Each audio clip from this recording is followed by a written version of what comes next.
Airport पर Santa, school में Santa, अस्पताल में सैंटा, बाजार में सैंटा, घर में सैंटा, जहां भी देखो सैंटा ही सैंटा। क्या आपने सोचा है कि इस थुल-थुल और बेडौल बूढ़े का क्रिसमस से क्या लेना देना है? क्रिसमस तो ईसाइयों का त्योहार है। उनका दावा है कि इस दिन जीसस क्राइस्ट का जन्म हुआ था। तो फिर सैंटा कौन है जो महीने भर पहले से ही हर जगह दिखाई देने लगता है? सेंटा क्लॉज के पीछे की कहानी आप जानेंगे तो समझेंगे कि ईसाई मजहब कैसे काम करता है। आपने ध्यान दिया होगा कि सेंटा एक विशेष तरह के लाल रंग के कपड़े पहनता है। क्रिसमस की पूरी ब्रांडिंग में यही रंग प्रमुखता से प्रयोग किया जाता है। यही लाल रंग कोका कोला के साथ भी जुड़ा हुआ है। 1930 के दशक का समय था। अमेरिकी कंपनी कोका कोला लोगों में अपनी पैठ बनाने की कोशिश में थी। उन्होंने सेंटा क्लॉज को अपनी ब्रांडिंग के लाल रंग के कपड़ों में दिखाते हुए एक विज्ञापन जारी किया। इससे पहले भी सेंटा क्लॉज नाम का कैरेक्टर था, लेकिन तब वो बहुत सामान्य हुआ करता था। कोका कोला ने सेंटा की ब्रांडिंग बदली और उसके हुलिये को बदलकर हंसमुख और कूल बना दिया। 13वीं शताब्दी में सेंटा कुछ ऐसा दिखता था। तब बताया जाता था कि वो सेंट निकोलस है, जिसका जन्म 4वीं शताब्दी में प्राचीन ग्रीक सभ्यता में हुआ था। वो स्थान आज तुर्की में है। 14वीं शताब्दी आते आते सेंटा क्लॉज का हुलिया कुछ ऐसा हो गया। अब बताया गया कि एक निर्धन व्यक्ति की 3 बेटियों की शादी नहीं हो पा रही थी, क्योंकि उसके पास दहेज के पैसे नहीं थे।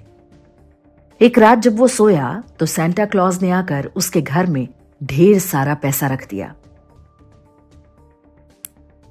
15वीं शताब्दी में सेंटा क्लॉज धीरे धीरे प्रोटेक्टर ऑफ चिल्ड्रन बन गया। उन दिनों भी आज की तरह चर्च में बच्चों का यौन शोषण होता रहा होगा। संभवतः तभी बच्चों के प्रोटेक्टर की आवश्यकता पड़ी होगी। 17वीं शताब्दी आते आते सेंटा क्लॉज के साथ साथ क्रिसमस कैरल गाए जाने लगे थे। वो दाढ़ी वाला बिशप था, लेकिन उसका बच्चों के लिए गिफ्ट लाने से कोई लेना देना नहीं था। 1809 में लेखक वॉशिंगटन इरविंग ने निकरबॉकर हिस्ट्री ऑफ न्यूयॉर्क नाम से एक पुस्तक लिखी। इसमें पहली बार सेंटा उर्फ सेंट निकोलस को खुशमिजाज व्यक्ति के रूप में दिखाया गया, जो रेंडियर द्वारा खींची जाने वाली स्लेज में उड़ता था और बच्चों के घरों में गिफ्ट्स फेंका करता था।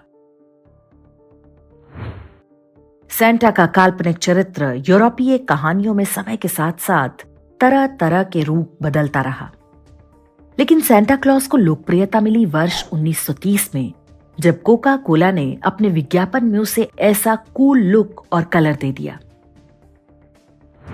जाड़े में कोका कोला की बिक्री बढ़ाने के उद्देश्य से यह विज्ञापन जारी किया गया था। सेंटा क्लॉज का यह लुक लोगों को खूब पसंद आने लगा। सेंटा क्लॉज के इस नए अवतार की लोकप्रियता को चर्च ने भांप लिया। इसका प्रयोग ईसाई मजहब की छवि सुधारने और धर्मांतरण के लिए किया जाने लगा। कोका कोला कंपनी ने इस काम में उनकी भरपूर सहायता भी की। वे जिस भी देश में जाते, वहां सेंटा क्लॉज की जोरदार ब्रांडिंग शुरू कर देते। ये कोका कोला और क्रिश्चियनिटी का कॉकटेल था, जिसका प्रभाव आप अपने चारों ओर भी देख सकते हैं। कोका कोला की उस ब्रांडिंग का ही प्रभाव है कि भारत जैसे देश में भी क्रिसमस बहुत लोकप्रिय हो चुका है। कोई ईश्वरीय शक्ति या आध्यात्मिक दर्शन नहीं, बल्कि स्वास्थ्य के लिए अत्यंत हानिकारक कोल्ड ड्रिंक बनाने वाली एक कंपनी ईसाई मजहब को लोगों तक पहुंचा रही है। हम भारतीयों तक भी, जिनके पूर्वज इस अत्याचारी औपनिवेशक मजहबी विचारधारा के सबसे बड़े पीड़ित रहे हैं। सेंटा क्लॉज का दयालु मानवीय चेहरा दिखाकर बचपन से ही ईसाई मजहब की एक सकारात्मक छवि बना दी जाती है। एक बार कोई व्यक्ति, परिवार या समाज इसके चंगुल में फंस जाता है तो फिर उसे हर सप्ताह चर्च जाना जरूरी हो जाता है। उसे अपनी कमाई का 10% देना पड़ता है। इसे टाइथ कहते हैं। इस चंगुल से निकलना और वापस अपने पूर्वजों के धर्म में लौटना आसान नहीं रहता। ये एक तरफा रास्ता है। सेंटा क्लॉज का ये लुभावना रूप हो या फिल्मों में दिखाया जाने वाला दयालु फादर, ये सब केवल एक भ्रम और मार्केटिंग टूल हैं। इनसे बचाव में ही हमारे परिवार, समाज और देश की भलाई है।